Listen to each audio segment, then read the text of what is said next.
श्री शिवाय नमस्ते। भ्रम देखिए, एकादशी के पहले पढ़ने वाली दशमी की तिथि हमारे लिए बहुत ही विशेष होती है और अगर ये शुक्रवार के दिन पड़े तो यह हमारे लिए बहुत ही दुर्लभ हो जाती है। इस बार यह दशमी की तिथि शुक्रवार के दिन पड़ रही है और पूज्य गुरुजी ने कहा कि एक दिन आपको सिर्फ एक बेलपत्र से और एक बूंद शहद से शिवलिंग के सामने एक ऐसा विशेष उपाय करना है जो आपकी मनोकामना को परिपूर्ण करने के लिए, जो आपके रोग बीमारी को समाप्त करने के लिए, जो आपके जीवन में चल रही लड़ाई झगड़ों को समाप्त करने के लिए है, समस्याओं को दूर करने के लिए, आपके जीवन में सफलता को प्राप्त करवाने के लिए है और सारे संकटों को समाप्त करने के लिए है। तो चलिए जानते हैं पूज्य गुरुजी द्वारा बताए गए इस विशेष और अचूक उपाय के बारे में। लेकिन उससे पहले एक प्रार्थना, अगर आप चैनल पर नए हैं तो कृपया चैनल को सब्सक्राइब अवश्य कर लें। देखिए, आज का ये वीडियो बहुत ही खास होने वाला है क्योंकि गुरुजी ने इस शुक्रवार की दसवीं के लिए 3 बहुत ही खास उपाय बताए। पहला उपाय उन लोगों को करना है जिनकी कोई विशेष मनोकामना है जो अधूरी रह रही है, पूरी हो ही नहीं पा रही है। सारे व्रत कर चुके हैं, सारे टोटके कर चुके हैं, सारे उपाय कर चुके हैं, तो ऐसे लोग पहला उपाय करना है। दूसरा उपाय उन लोगों को करना है जिनको रोग हो गया है, बीमारी हो गई है। और तीसरा उपाय उन लोगों को करना है जिनके जीवन में संकट, समस्याएं, परेशानियां बहुत ज्यादा है। चलिए जानते हैं गुरुजी द्वारा बताए गए पहले उपाय के बारे में। इस उपाय के लिए आपको एक लोटा जल ले लेना है। आपको सिर्फ स्टील का लोटा लेना है और इसको पूरा जल से भर लेना है। साथ ही साथ इसमें आपको 1 चम्मच या 2 चम्मच या आधा चम्मच या जितना भी आपको गाय का दूध मिल जाए उतना आपको मिला लेना है।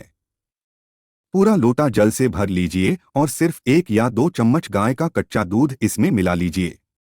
फिर इसके बाद आपको ले लेना है थोड़ा सा शहद। आप 1 बूंद या 2 बूंद जितना भी शहद आपको मिल जाए उतना आप ले लीजिए। फिर सबसे आखिर में आपको ले लेना है 5 बेलपत्र। अब देखिए, ये सारी सामग्री लेकर आपको पहुंच जाना है शिवालय। पूज्य गुरुजी ने कहा कि इस उपाय को आप सुबह करना चाहे तो सुबह कर लें और शाम को करना चाहे तो शाम को कर लें। शिवालय पहुंचने के बाद सबसे पहले आप जो एक लोटा जल लेकर गए हैं उसको धीरे धीरे शिवलिंग के ऊपर समर्पित करते जाएं और लगातार ओम नमः शिवाय या फिर श्री शिवाय नमस्तुभ्यं, इन दोनों में से किसी भी एक मंत्र का स्मरण करते जाइए। फिर इसके बाद आप जो 5 बेलपत्र लेकर आए हैं, देखिए बेलपत्र में 3 पत्तियां होती है और तीनों पत्तियों में एक साइड चिकनी वाली होती है और दूसरी साइड खुरदुरी वाली होती है। तो जो साइड चिकनी वाली होती है उस चिकनी साइड में आप जो शहद लेकर आए हैं उस शहद से इस बेल पत्र की चिकनी वाली साइड में एक एक बिंदी रख देंगे। शहद की एक एक बिंदी तीनों पत्तियों में आप रख देंगे, एक एक बिंदी यानी एक एक टीकी तीनों पत्तियों में आप लगा देंगे, लेकिन चिकनी साइड ही लगाएंगे। और ये आपको 5 बेल पत्र में करना है और फिर उसके बाद ये 5 बेलपत्र आपको अपनी हथेली में रखना है और काशी विश्वनाथ महादेव का स्मरण करना है और काशी विश्वनाथ महादेव से अपनी मनोकामना बोल देनी है।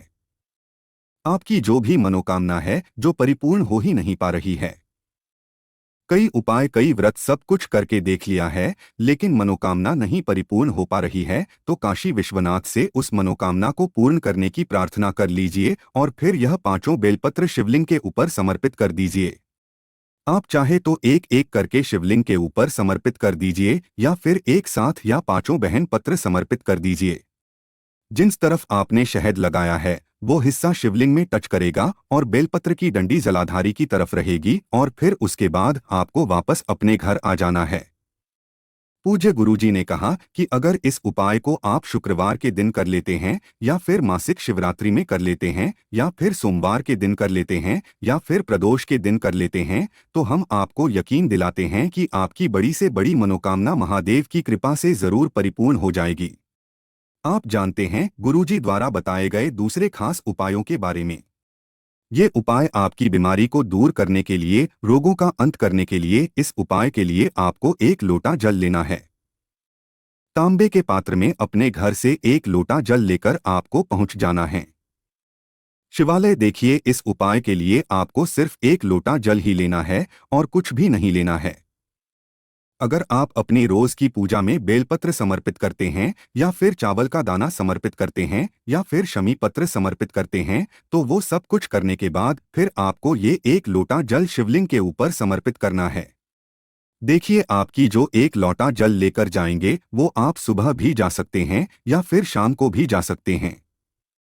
आप बैठकर सबसे पहले आपको ये एक लोटा जल अपने बगल में रखना है और महादेव से प्रार्थना करनी है कि मेरे शरीर में या फिर मेरे परिवार के इस सदस्य के शरीर में जो बीमारी हो गई है उसको है मेरे महादेव दूर करने की कृपा करें। ऐसी प्रार्थना करते हुए ये जल आपको धीरे धीरे शिवलिंग के ऊपर समर्पित करते जाना है और लगातार ओम नमः शिवाय मंत्र का स्मरण करते जाना है। और साथ ही साथ आपको एक काम और भी करना है कि आप एक खाली पात्र अपने घर से ले आइएगा, एक छोटा सा ग्लास ले आइए या फिर एक छोटी सी कटोरी ले आई है और उसको जलाधारी के नीचे रख दीजिए, ताकि आप जब ये एक लोटा जल शिवलिंग के ऊपर समर्पित करें तो जो जल शिवलिंग के जलाधारी से नीचे गिर रहा है उसको आप एकत्र कर लें। अब ये जो जल आपने एकत्र किया है इसको आप वही शिवलिंग के सामने रख लीजिए।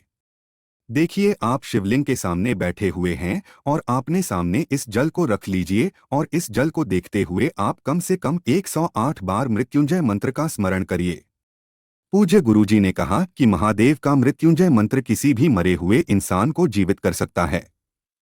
तो आपको बीमारी रोग को मुक्त करने के लिए, बीमारियों को भगाने के लिए तो ये बहुत ही अचूक होने वाला है, इसलिए आपको ये जल्द अपने सामने रख लेना है और मृत्युंजय मंत्र का स्मरण कम से कम 108 बार करना है। देखिए, ओम त्र्यंबकम यजामहे सुगंधिं पुष्टिवर्धनम उर्वारुकमिव बंधनान् मृत्योर्मुक्षीयमामृतात्। इस मंत्र का आपको 108 बार स्मरण करना है और जितनी देर स्मरण करेंगे उतनी देर आपको ये जल्द देखते रहना, फिर उसके बाद इस जल को उठाना है। महादेव से प्रार्थना करनी है कि इस जल को औषधि बना दीजिए और फिर यह जल लेकर आपको अपने घर आ जाना।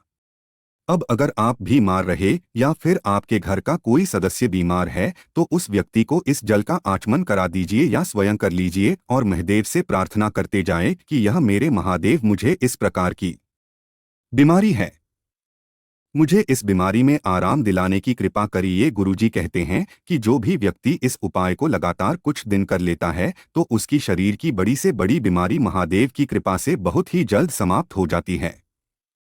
तो दोस्तों, अपनी बीमारी को दूर करने के लिए आपको ये विशेष उपाय जरूर करना चाहिए। आप जानते हैं गुरुजी द्वारा बताए गए तीसरे खास उपायों के बारे में। ये उपाय उन लोगों को करना है जिनके जीवन में संकट बहुत ज्यादा है, समस्याएं बहुत ज्यादा है, मान सम्मान प्राप्त हो ही नहीं पा रहा है, तो ऐसे लोगों को ये विशेष उपाय जरूर करना चाहिए। इस उपाय के लिए भी आपको एक लोटा जल ले लेना है। फिर इसी के साथ आपको एक बेलपत्र लेनी है। फिर सबसे आखिर में आपको लाल चंदन ले लेना है। इस लाल चंदन में आप थोड़ा सा जल मिलाइए और इसे एक लैब की तरह तैयार कर लीजिए। अब ये सारी सामग्री लेकर सबसे पहले आपको पहुंच जाना है बेलपत्र के वृक्ष के नीचे। देखिए, इस उपाय को आप सुबह करना चाहे तो सुबह कर लें और शाम को करना चाहे तो शाम को कर लें। अब देखिए, बेलपत्र के वृक्ष के नीचे पहुंचने के बाद सबसे पहले जो आप एक बेलपत्र लेकर आए हैं उन बेलपत्र की चिकनी साइड में आपको ये लाल चंदन पूरा लगा देना।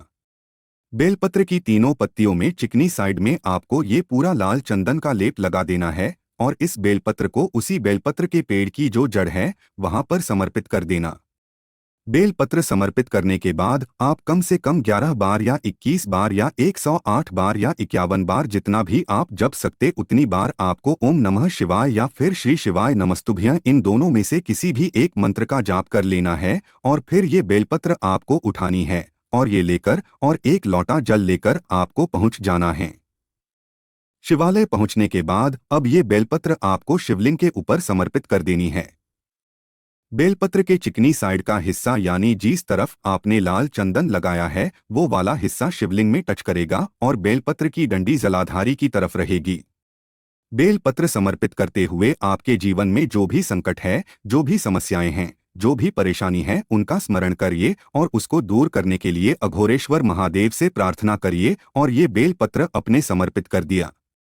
फिर इसके बाद आप जो एक लोटा जल लेकर आए हैं उसको इसी बेलपत्र के ऊपर यानी शिवलिंग के ऊपर धीरे धीरे समर्पित करते जाइए और पंचाक्षरी मंत्र या फिर षडक श्री मंत्र और या फिर श्री शिवाय नमस्तुभ्यं इनमें से किसी भी एक मंत्र का स्मरण करते जाइए। गुरुजी कहते हैं कि जो भी व्यक्ति शुक्रवार के दिन इस विशेष उपाय को कर लेता है तो यकीन मानिए उसके जीवन के सारे संकट समाप्त हो जाते हैं, सारी परेशानियां समाप्त हो जाती तथा मान सम्मान की वृद्धि उसके जीवन में होने लगती है।